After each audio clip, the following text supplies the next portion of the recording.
So everyone, welcome back to another episode of Project Peak Performance. With it being November, it's Men's Mental Health Awareness Month. We thought it would be fitting for us to have an episode recorded around what it's like to be a man in today's world and how we can improve our mental health for the better. So today I'm joined with Ian and Dave on this one. It'll be a nice, short, sharp episode on men's mental health. So welcome to this episode, guys. Thanks for having us on, Rob. So, um, where do we start? I would probably say, first question, I'd probably say, what would you say in the last year have you done that you could probably listen to any of the readers that listeners out there to say, what have you done in the last year that's improved your mental health? Wow, mate. I can, I Um, can I can share a bit of a live like case study on this because um I coincide obviously mental health and physical health, are the dovetail, aren't they? It's health goes round in this kind of like hot cold cylinder pipe, the boiler is you and the whole process is mental and physical health. Um but yeah, last Thursday I had a full blown like body just shut up on me, just disappeared. It's been really stressful the last 6 weeks, um, physically, mentally. I've done a lot. I think you guys have said, like how you getting on. I'll be like, right, my diary is boom, boom, boom, boom, boom. I am putting it to the limit. Like I'm redlining it at the moment. And I kind of like that because I'm a bit of a like responsibility kind of adrenaline junkie. I'm like, right, how much shit can I get done today at a level that other people can't? And like, I quite like it. Um, I want to be the captain of the football team. Like, that's just who I am. But it does have its toll.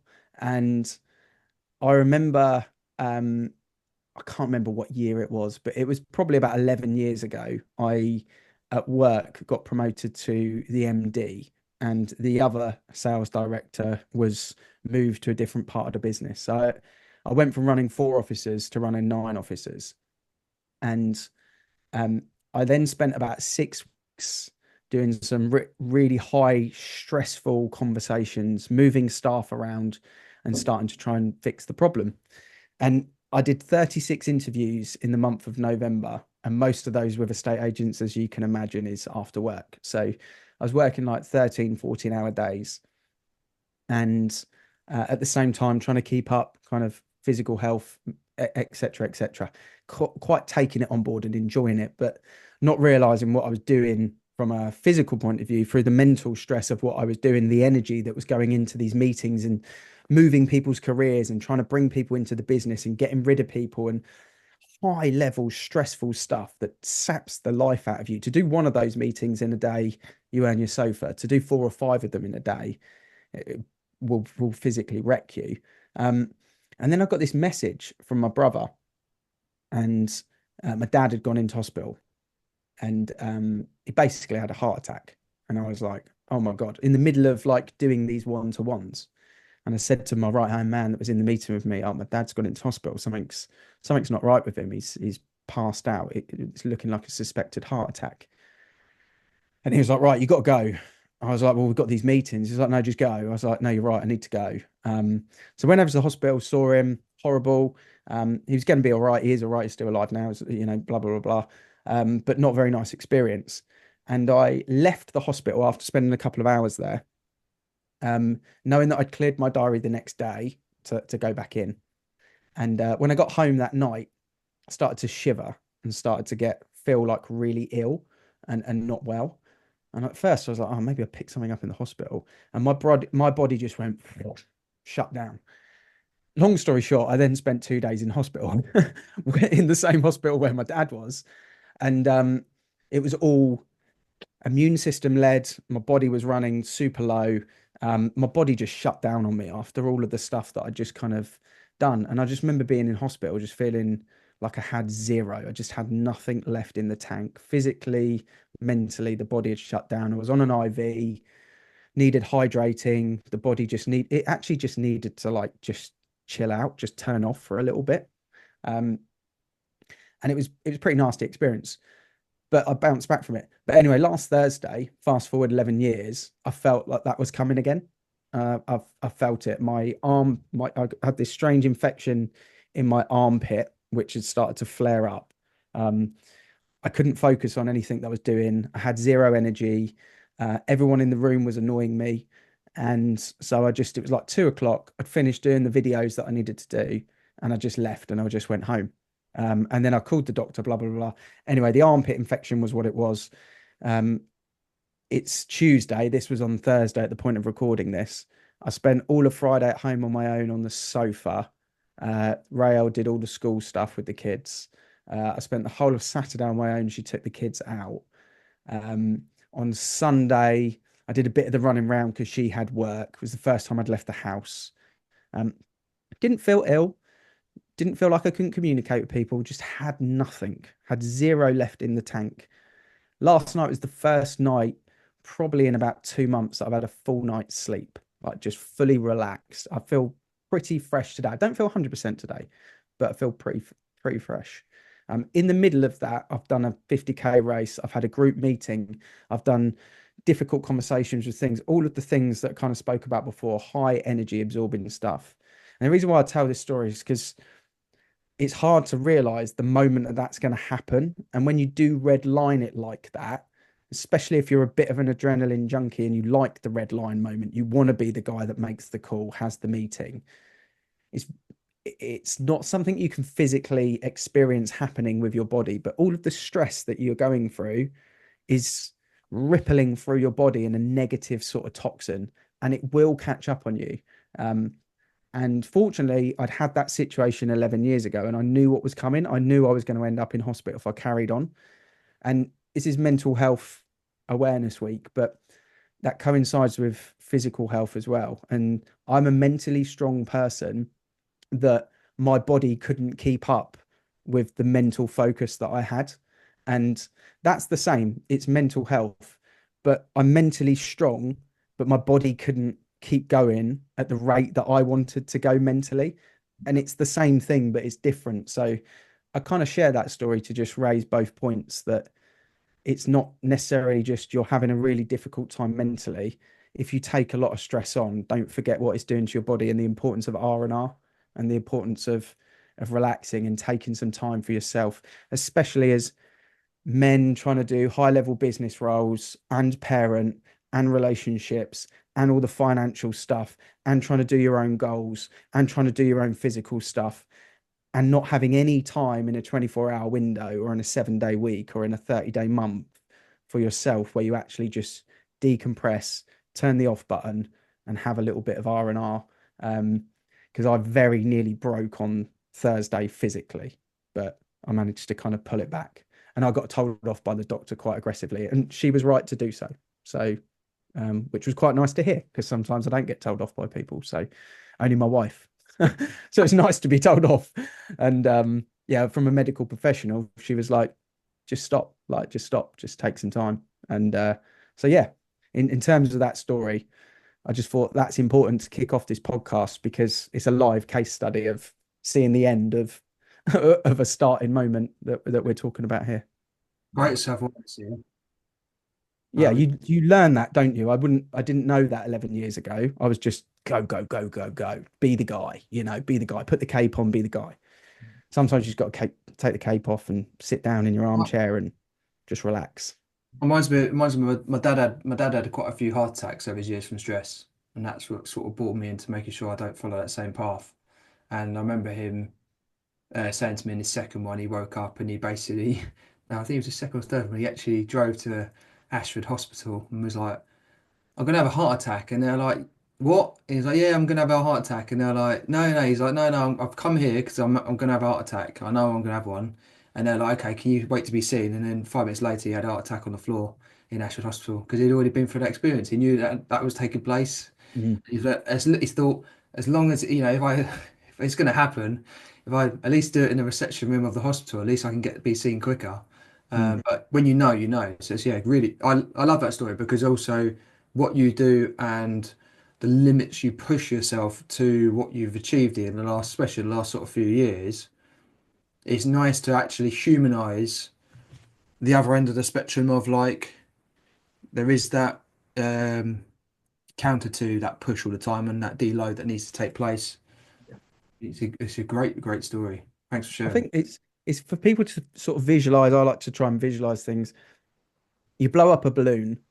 Now we can, if we don't tie a knot in the balloon and we're just adding stress or challenges of life to this balloon, it keeps expanding, and we kind of manage to bring it back, and it keeps doing that.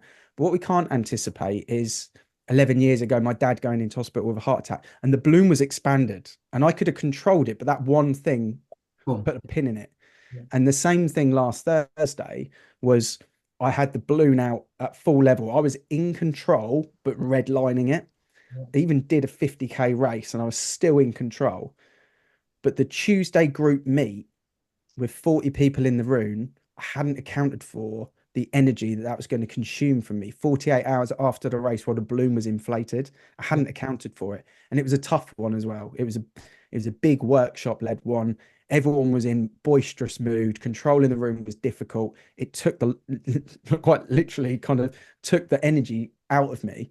And I hadn't accounted for that. And that's where almost the pin went in. The next day, if I'd have carried on the same, the pin would have gone in. My dad come over on Saturday and he said, "You look like drained of everything." And I can't sort of told him what had happened, but he could see it in my face. He was like, "You look drained." I think when I jumped on the podcast earlier, Dave said Ian looks a bit tired today. You could, and it's physical. I feel like I could run a marathon now. Like if I needed to, I could do it. But physically, I know my body is not capable. It's not ready for that. And I'd force myself through it, but it's not the right thing to do. And sometimes you have to understand that you can't do the things that you think you want to do because you think that's the right thing to do when your body's not capable. And in the same way, I include your mind and your body in this case. So yeah. Thoughts, Dave? Digesting a lot there. I am. Okay, like I asked a question. I thought that was a big bomb. Ian came back with a massive bomb, and then Dave's like, where do I go from here?" You know what? You've actually helped me. So when Rob initially dropped it, it was like, "What have you done?" I'm thinking, "Fucking, I've got like, I just had this list of shit that wanted to come out of my mouth, and there was no order to it or anything. I was just, "Ugh, there, what I've done." But do you know what? What I've actually done, um, over this year and a little bit more is I've really come to terms with goals, balance, and direction. That's what I think I've done. And I've done that in numerous different ways. I've come to realize that the goal is the initial most important thing to have. Where you're going. My happiness is created by walking along that line towards that goal. And it doesn't matter what that goal is, as long as it's important to me and I can see a reason why at the end, it creates the carrot. And then my why is the stick. My why is the fuel to get me there. So as long as I feel that that is worth my while, then it's a good enough goal for me. It can be washing the pots. It can be doing very small things. My happiness is found on the progression of that goal. And when I've got it, I lose all that happiness and I have to find a new one, which is very, very strange that I've learned. But that's what it is. Then when it comes to balance, I've learned that I was actually probably overzealous. And with you saying the story, then God, Ian, you brought me back a couple of years then with the stories that you were telling, and I could just see myself in the same positions doing the same fucking shit. And for me, it was like, okay, what I've realized is I try to do things a lot quicker than most people could, which is actually what gave me a bit of a buzz in the first place. Which again, I could hear some of this in Ian's. I can see his smirk right now as I'm saying it. I wanted it quicker than anybody else because I thought I was better than everybody else. And that was one way that I could do it. If everyone's doing it in 5 years, I'm doing it in 2.5. Watch this fucking space. The downside to that is that I didn't understand how much pressure I was putting on myself. And that I didn't really need to because I could have just said 3 years instead of 2.5 and made it a little bit easier for myself. So what I've understood now is, and what I've been doing is the goals have got bigger, but they've been given a bit more time, as opposed to me trying to get there. What's important to me now is that I am very consistent on the goal, but I don't have to move that far. I just have to consistently move a little bit. And I'm happy with that. I've concentrated on my diet, my breathing, my exercise, which all go in. Now, you guys know I've lost nearly 2 stone in the last pretty much 12 months that we've been together. Some of you have seen me abs and stuff. Yes, ladies, if any of you are listening, this gorgeous face does actually have abs and everything now as well. It's all in there. But no, I've made myself more physically fit. I've looked at everything we've done. This has been a great progression for me. I honestly kind of came into this conversation thinking that I probably knew most of it. What I was really shocked by and shown was the fact that I probably didn't know anywhere near as much as I did, and what a learning curve it's been speaking to these professionals. So yeah, I've done lots of things. I've realized the importance of goals. I've realized the importance of setting realistic goals so I don't burn myself out. I've learned the power of consistency, and I tell you where I got this from. It was the runners, Jess and Dan, was it? It was Jess and Dan came on. There's no off days. Now, if we can't do this training, we don't do nothing. We do something. So now when I get to the point, and I used to procrastinate because I knew I'd set in my head that I've got to go gym 5 times a week. That's going down to 3 times a week now. It's not as if you don't have to do it every single day, Dave. 3 times a week. And if you can't go in the gym, you've got to do a walk. If you can't do a walk, you've got to do some sit. Doesn't matter what it is, just do something. So my whole mindset has changed from this alpha, fucking go get it, smash it down and show everybody how big my dick is, to actually, Dave, let's take it a little bit more consistent, a little bit more precise, and get you to where you really want to be. And that is what I've been doing, and that is what I've learned as a whole over this last 12 months, mate. Yeah, love that, mate. Love that. It's great to see the change as well, you know, physically, and the discipline that it takes to do that. Because I think that's something that, from a mental health point of view, is, from a performance level and from a mental health point of view, I think is interesting to talk about. I posted about this about 2 weeks ago. Someone said on a podcast about when you're setting goals, what you do is you see the goal, the achievement, you visualize the excitement of achieving that goal.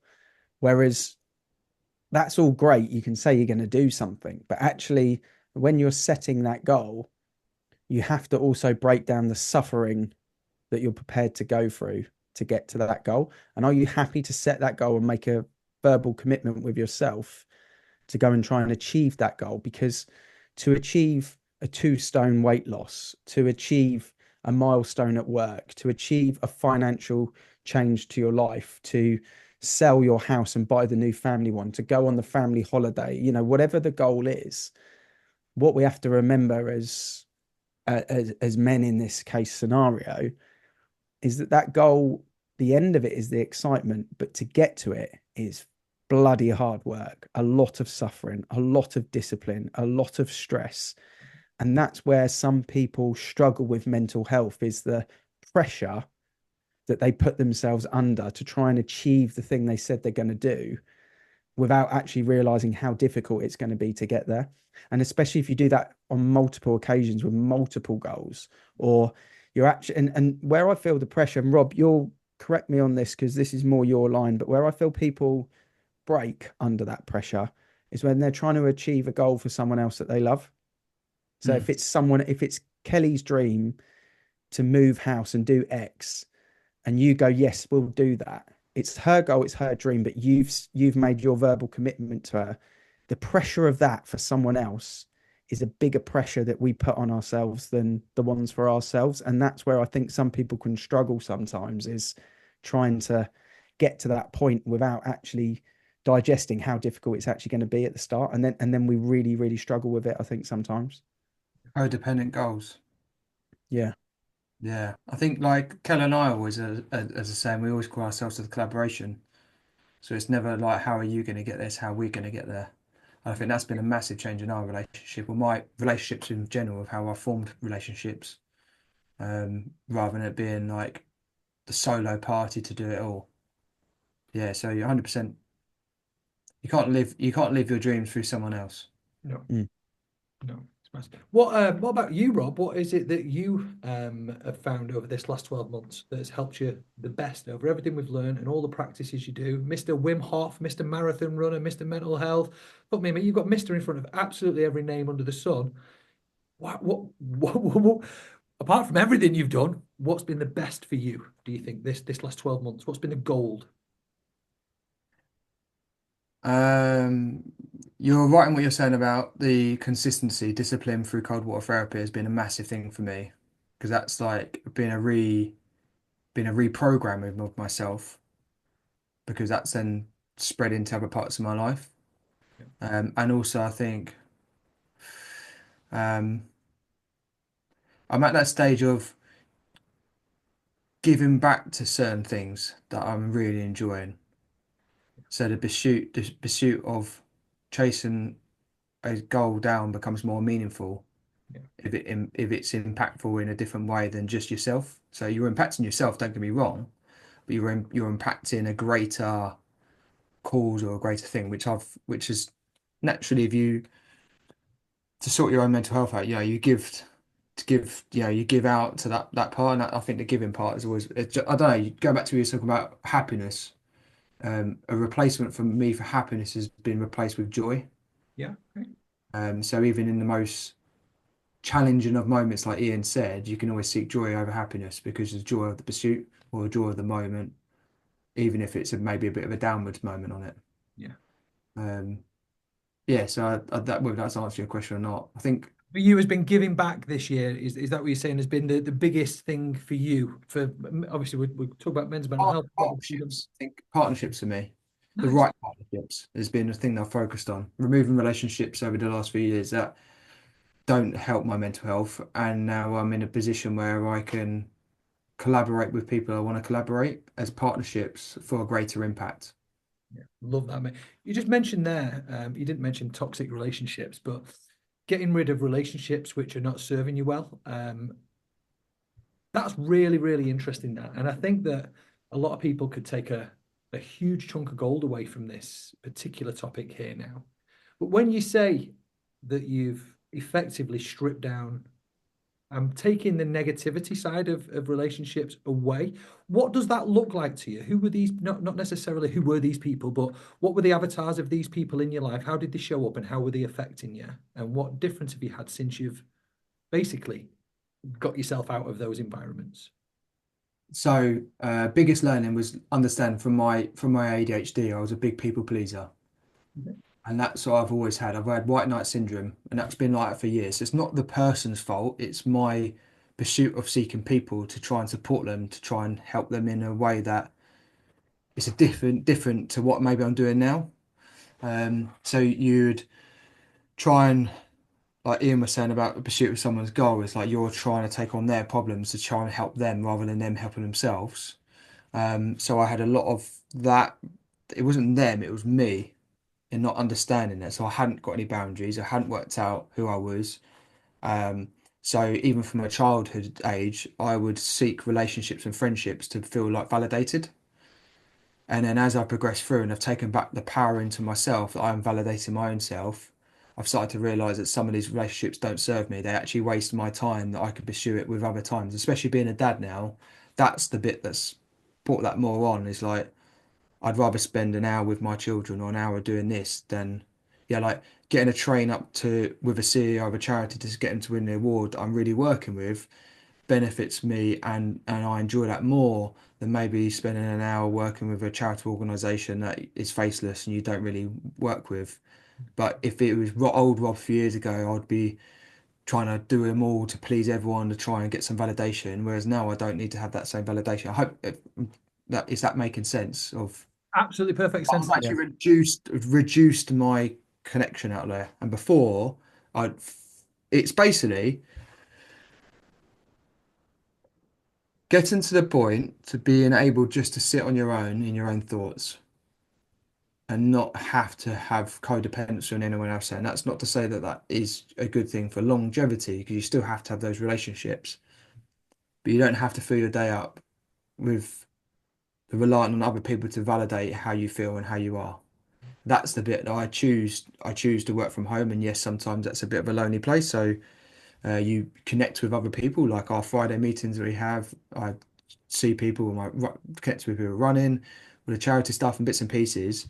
But I'm choosing those connections Yeah. rather than what you were saying at the beginning, Ian. You know, when you get that point where you get overburnt You're trying to please everyone, and that same Yeah. side I had. It's the burnout, isn't it? The burnout is real. I I would love to rebrand mental health. I'd love to for someone to say, actually, we're going to totally rebrand it and just call it personal health awareness. And I'll put a comma after health, personal health awareness. Because we often say, like with kids, for example, we know our kids better than anyone else because we're around them, we see what's going on.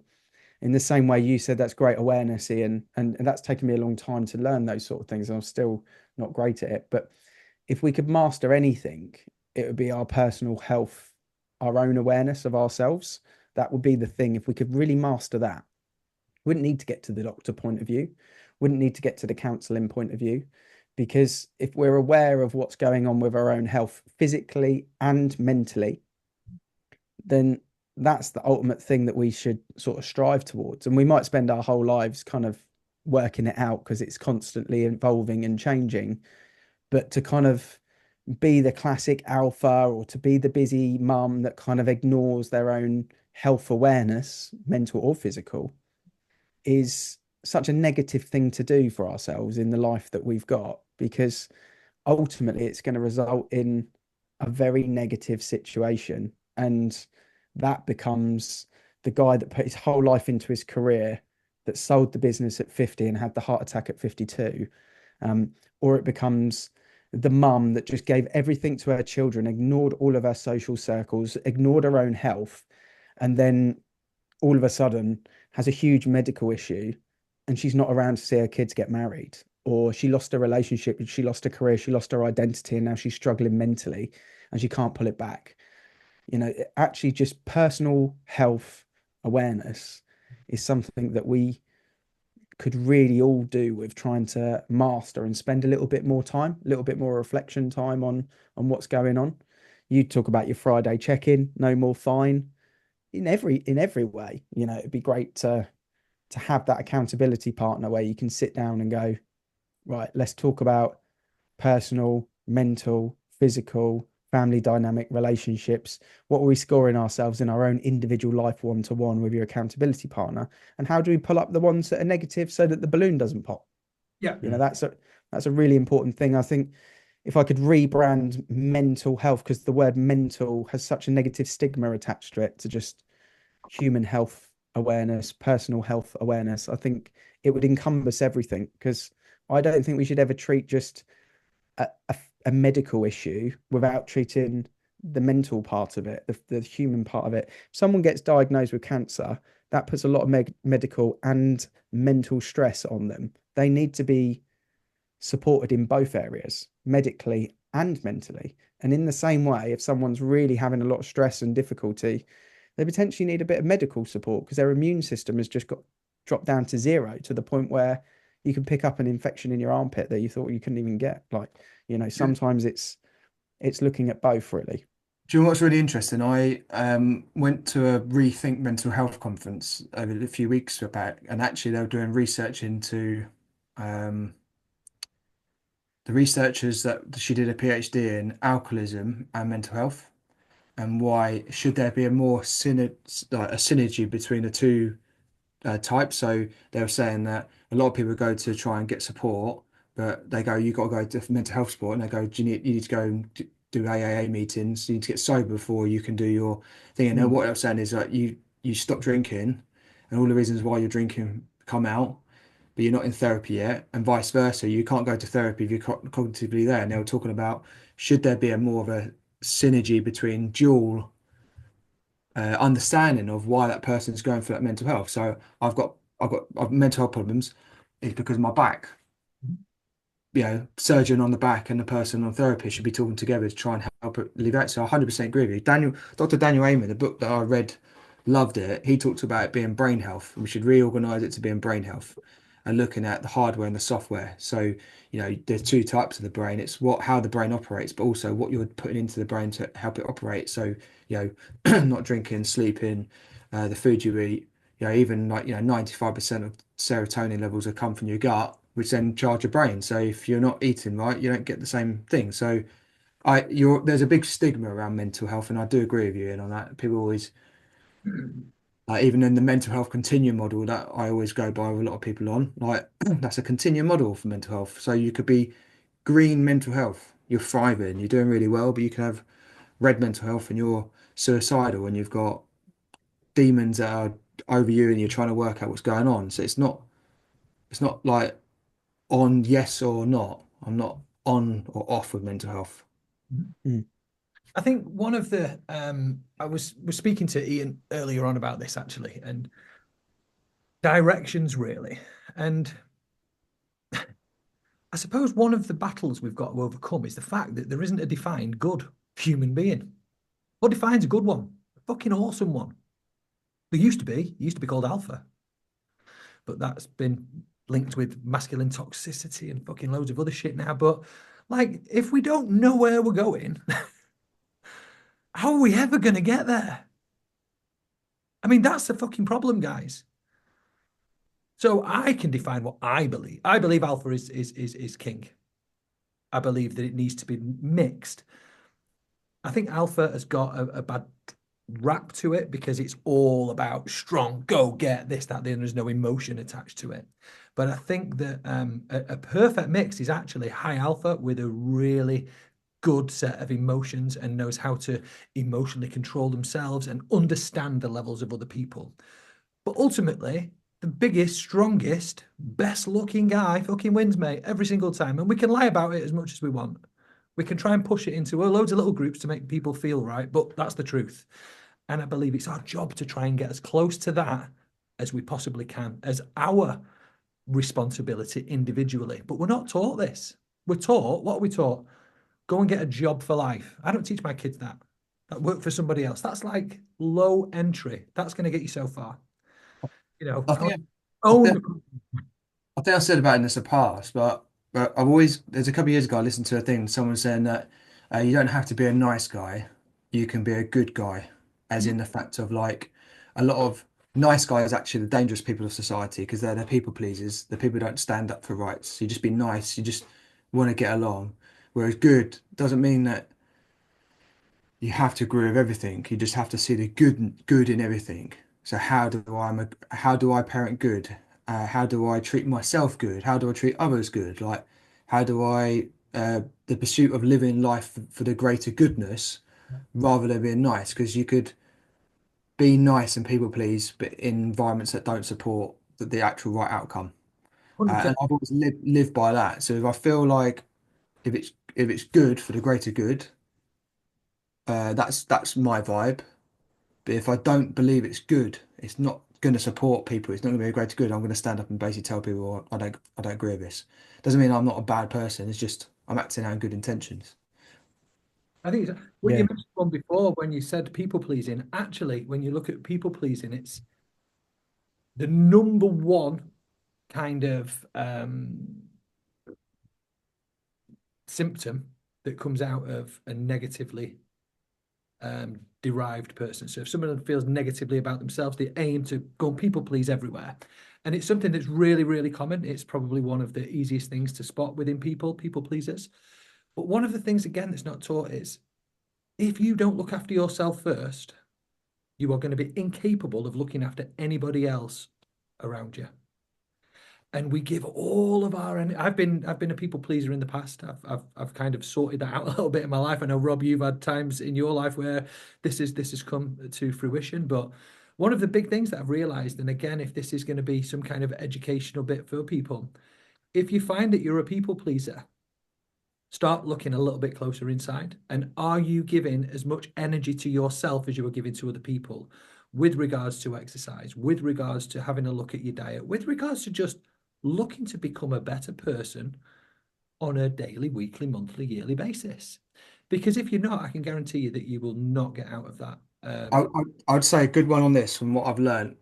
That one of the things I've what what I went through, and I always say to people, if you are a people pleaser and you've started to recognize, actually, I'm doing everything for anyone and everyone, and then wondering why I'm burnt out, I've got no energy, I've got no time to invest in myself. So my diary's stacked out doing everything for everyone else, but I don't have any time for myself to go and run. Or that's where you start to think, I've got to take back my power, my control of myself. But in that, you will have difficult conversations because you will have to reset boundaries that you've never done before. And people will either accept it and come on the journey with you, or they will question it because all of a sudden you're shifting your power from them to you. So if you're turning around and saying, look, sorry guys, but today I need to spend half an hour, I need to go to the gym, I need to do this, and it's within reason, these are the reasons why, depending on the responses of the individuals around you, if someone says, do you know what, I've recognized that and I think that would be good for you because I think that's a good time. You've now taken that step, I'm going to support you. Or someone going, no, why you got to do that? You're supposed to be doing X, Y, and Z for me. That's when you start to realize going forward, these are the people I want in my life and these are the people I'm not. And then you start to establish those new connections with those people. Um, I always say it's like a bit like a battery. If you see yourself as a battery, who's draining your battery? Or who are you spending time where actually you can recharge it back in and they're the charger for you in your life. But naturally, you have to be self-aware that you have to do the charging back for them as well. Like the draggers and drainers of society, isn't it? I think I've heard it like that before. Everyone's gone.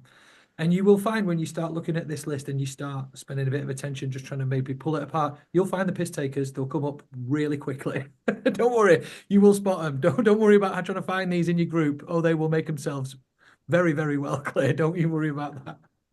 I think when people have got a problem with something, two ways to review it, two ways that different people look at it, and two things that you need is if you have a problem mentally, physically, emotionally, whatever it may be, some people that you will go to will give you the plaster for the problem, the answer to the problem, the pill to the problem, the stitch to the problem, whatever it may be. And some other people will work out why it was a problem at the root of the problem. And that's just the things that we have to be aware of with ourselves is what's the root of the leak rather than fixing the leak. And that's something that I think is really important for us. And the alpha thing, I think, it's hard, isn't it? Because it's like you say, certain things get suppressed. It's like mental has got a negative connotation to it. Money, profit, cash is not overly spoke about in this day and age. Success is great. Well, we love an underdog in the UK. Get the success, get that, get that, get. Then when they're at the top, pull them down, destroy them. That's just the way of life that it goes at the moment, which is a shame. But you've got to understand that is it. And then the same with alpha, and I think what's the thing about alpha is some people feel they're in that kind of space where they're totally in control of a situation, but there's alphas for different things. There's people that feel ultimately confident and brave in a situation that also don't feel it in another situation. We might all say on this group that we've got an alpha mindset, but put us in front of our fear and we're the least alpha person in the room. Yeah, I think there's that phrase, isn't there? It's better to be a warrior in the garden than a gardener in the war. Yeah, Like it's our job is to try and be skilled in as many things that are going to be as relevant to us as possible, so that when the situation unfolds, that we're able and capable to deliver on what we need to do. I don't need to educate myself on brain surgery or how to remove a tumor from a Springer Spaniel, because that's not something that I'm ever going to need to do. But I do need to understand money and wealth, and I do need to understand parenting, and I do need to understand certain levels of business and marketing, and because that is relevant to me. And there's things that I don't know in those areas that I still need to learn that are valuable investments of my time. But it's going back to the root all the time is the really important thing. It's why whenever I've got a muscular injury or I've got a pain in my knee or back or something from running, I'll always go to an osteopath and not a physio, because the physio will treat the injury, the osteopath will treat the root of the problem, because they looking at ligaments, bones and muscles, whereas a physio is going, okay, you've got an injured heel, let's treat your heel, not the ITB band that's attached to the top of my hip that's causing the problem. So it's kind of, we have to take that analogy to life as well, I think, which we often just go for the quick fix, that quick fix, which is a good way where I could segue into weight loss pills, but I don't want to get Dave started on that. So let's stay on the subject. Talk about weight loss pills. Don't ever take weight loss pills. You don't need to do it. You just fucking move more and eat better food. Simple. Root of the problem. You hit the nail on the head there actually, and thinking about this because we've got 2 million people that are in crisis at the moment in the UK with mental health problems. That's the wait list at the moment. Obviously, I'm dealing with main CEOs of root like proper grassroots charities. Yeah, you get the information from there. They're not funded around with millions of pounds. They are just trying to strive gallantly in themselves for their own purpose and cause. Um, and chatting to them, I always ask them about why have we got this? Why have we got this? What not the what we see, but why is this happening? And if you think about 75% of people who commit suicide are men. So if you think about even from that £2 million 2 million wait list, you've got a lot of men within that struggling part to it. And what I find that I always speak to them a lot about is the issues with signposting. Like you've just said there, I've got a problem. Where do I go? And I think the main cause as well is like I speak to Kelly about this because she's obviously trained to be a counsellor. And when I look at some of the stuff and well, I've looked at therapists in the past, a lot of them just they're like GPs for everything. So like you don't really know where to go, where to signpost, who to speak to. You're told like cool, you speak to your GP. Your GP might refer you on to something else, but they don't really look at your diet. They don't really look at anything else. And there's not really a for a young male or a male within our type of age bracket as well, like to where do you go? Yeah. And I think that's it's and there's not enough in a world of information out there right now, there's not enough places to actually go sit down with this person. They're not going to be a GP, so you don't have that whole stigma of mental health. Sit down with that individual, they're going to work on let's look at your diet, let's look at your sleep, let's look at your family life, let's look at everything else. Right, based on this, we feel you should probably speak to a therapist around this particular topic. And also, you need to get some nutrition done with you, and we need to sign up to a gym, whatever that might be. You know what I mean? And I think that's the problem. You've got loads of plasters out there. Call this helpline if you're feeling suicidal, or take this pill because it probably make you feel better. But actually, none of it's actually root caused into that first layer to deal with the 2 million. Then afterwards, I'm going to speak into a college tomorrow about mental health to 4 different groups of students.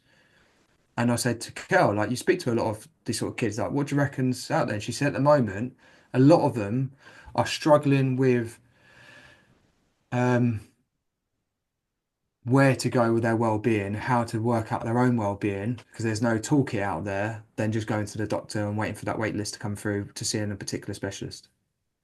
Yeah, 100%. I totally agree. I think actions speak volumes in these sort of situations, and when you can see someone's changed a little bit, or when you can see someone's having a bit of a rough time, they're under a lot of stress, or they're taking too much on, or something's gone on, something's pivoted, they're going through a relationship break, or something, anything that you can put on that massive list of 1,000 things. The worst thing I think that you can do is message someone and say, look, if you need anything, let me know, because they'll never let you know. If you really, really believe that, and you really think a magic moment can happen, or you can do something, then do it. The greatest thing that ever happens when you have a child, for me, is when you get home from the hospital, your true friends are the ones that go, I've been through this. And then on day 5, they just ring the doorbell and they left you a baked lasagna. And you're like, fucking hero. You know, But you know. just eaten shit for 5 days. I've not washed in 3 days. I've probably got baby poo on my shoulder. That baked lasagna is the greatest moment of my life right now. Like that's what you need in those situations, is who's giving you the baked lasagna in the context of your situation, not who's going, if you need anything, come here. Because I know you mean well, but it's not helping, because they Yeah. won't reach out and go, actually, as you're there, I do need a lift tomorrow, 2 hours up the road, because they'll make an excuse. Do you know what? Simon Sinek, I watched a video of him. I think I mentioned in the podcast the other week. He basically was asked this question: how do you support your friends better? And he said the worst question you can actually say to someone, worst thing you could say to a friend, is saying, "Do you need help?" He said because naturally, in any situation, they will feel that you're too busy in your life that you don't need any help yourself. That they feel like they're going to hinder asking you for support. And he said the only way you build connection is you show your vulnerability. A bit like you were saying earlier about Ian, you were saying, I'm not a specialist in this, this, and this. Speaking to your friend saying, I need your support, I need your help. Can you help me with this? Because I'm not really good at this, or I need that lasagna. Are you able to just drop some food around there? Because that gives the ability for you to show your true vulnerability, and then enables that person to then reciprocate that in the fact of like, we collaborate together. We're a partnership together amongst our friendship. So, like, I know that I can come to you if you need anyone because you've shown that same face as well. Yeah. You know what, guys? As we're talking about this now, my fucking brain goes off on one. There's one thing none of us have mentioned here. Well, we did very, very briefly, and we didn't actually put a lot of context into it. But I could pretty much guarantee that the best thing I've done this year is speaking to you like every Friday by a fucking country mile. Them conversations that we have that aren't recorded. So just so everyone knows, we record these at various times. We generally record a lot on a Tuesday. Every single Friday at 9 o'clock, come rain or shine, we jump on. If we're really busy, we don't. It's not a necessity that you have to come on. But we talk, and we can talk from anywhere between half an hour, and if me and Rob get on an ADH rant, we can be. Dave and I's conversation was about an hour and a half. We went for about 20 million topics on World War III all the way across to ADHD and all. We did the whole lot. We did the whole lot. But do you know what? It is so, so important. What it gives me is it's very tough when you are in a position that we find ourselves in. So our unique positions are the fact that we're business owners. We've got a lot of people above us.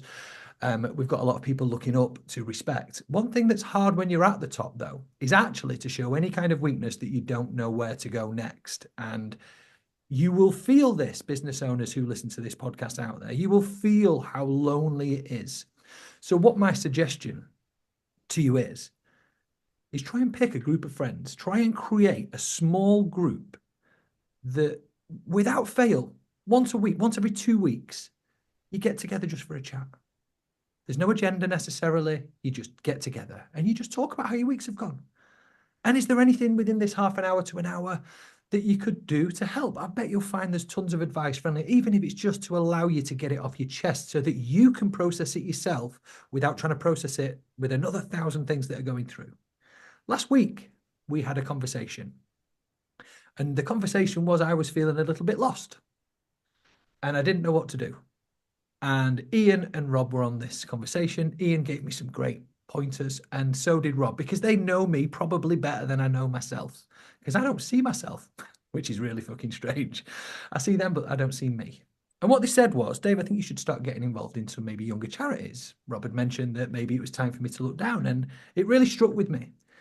And I thought, yeah, and because of the guy I am, I went out, and now I'm signed up with a local charity, which is called Project 23, which is from where I'm brought up in Wythenshawe, Manchester 23. It's a local charity there, mental health charity. And I've been to see them. And now I'm organising walk and talks with the community from where I was originally brought up on a weekly basis. And that was just come out of the back of the conversation that we had.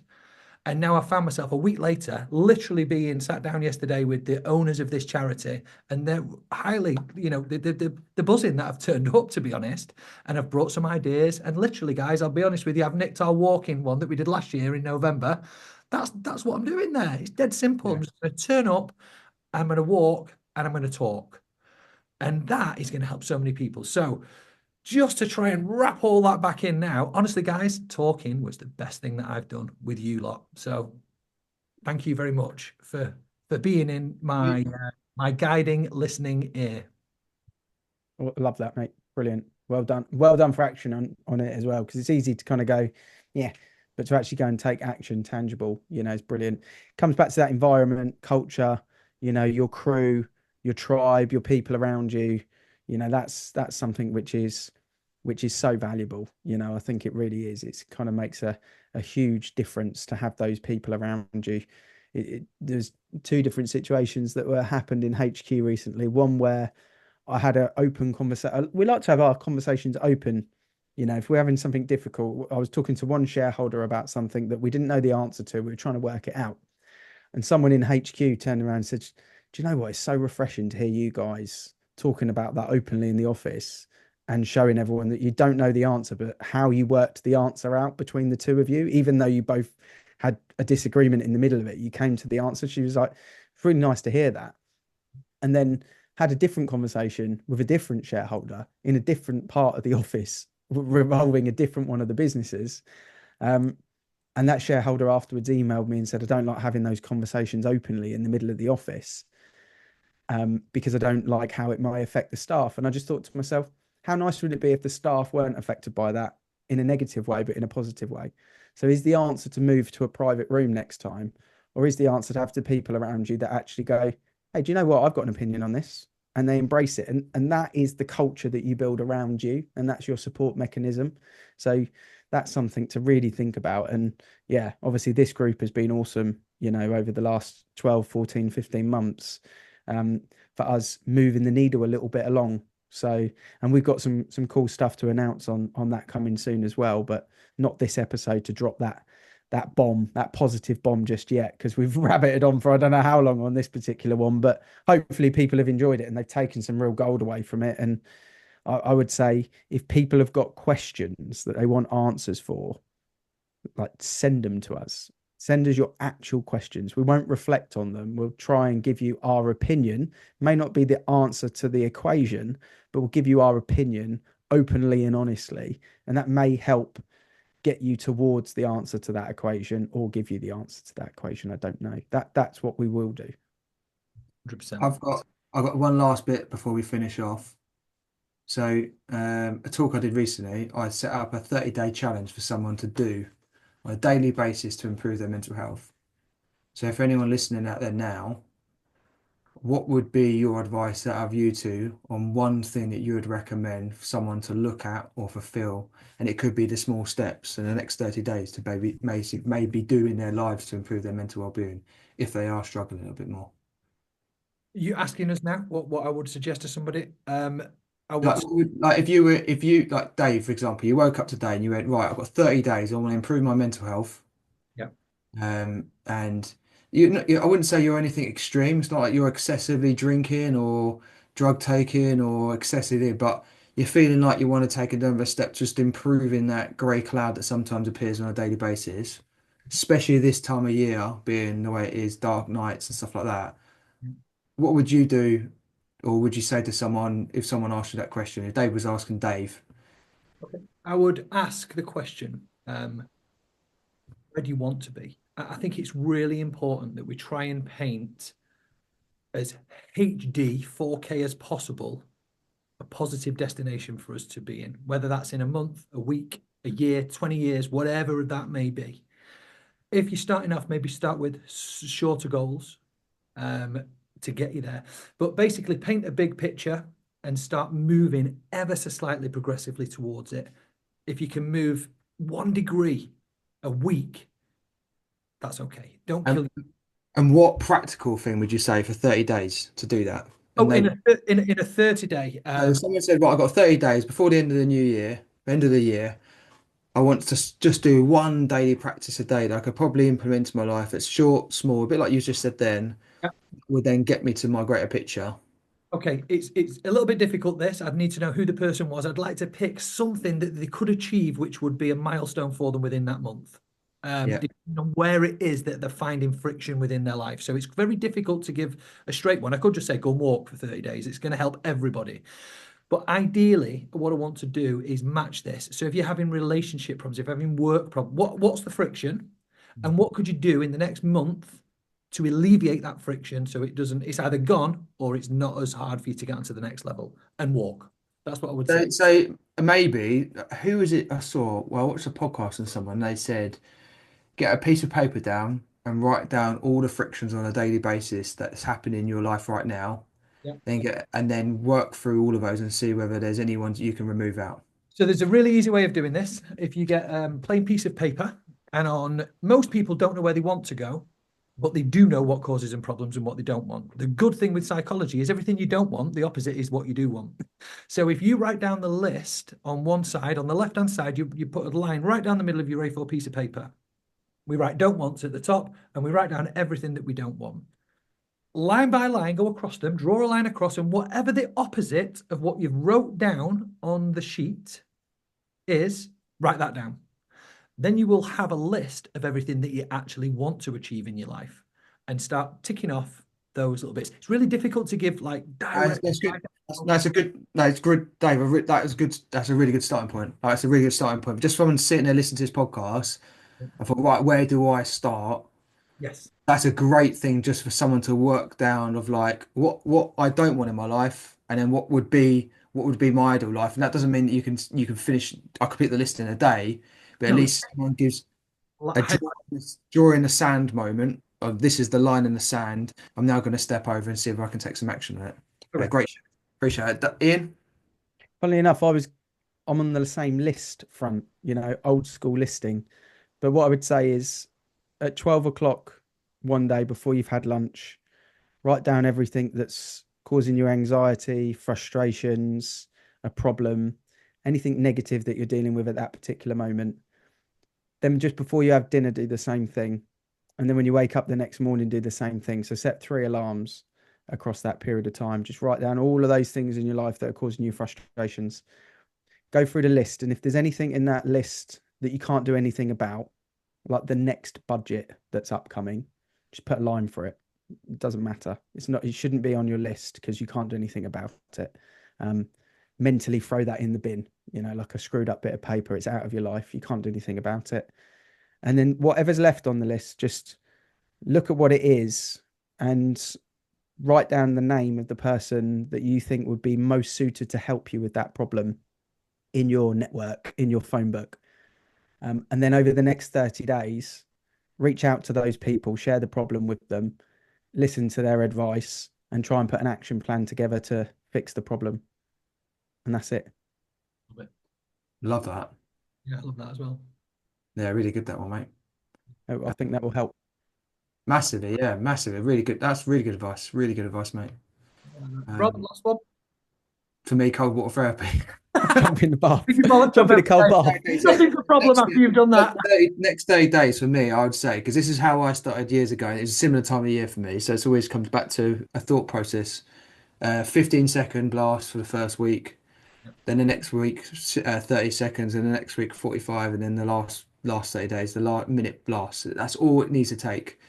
And just to see how you feel in yourself after the first week, checking with yourself next week, and do it in the morning before you start that day, before you go and have those conversations with people, and just reflect on how that changes your psychology and how you're thinking towards the world.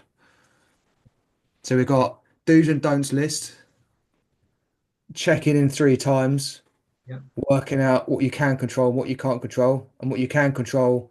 Do you need support and what your partnerships out there are? And the third one is jump in the cold shower every morning. That's it. Do that all at the same time, actually. All the same time, you'd be superhuman. And on that bombshell, now we've just told you how to be superhuman. I bid you farewell, and we'll see you next week.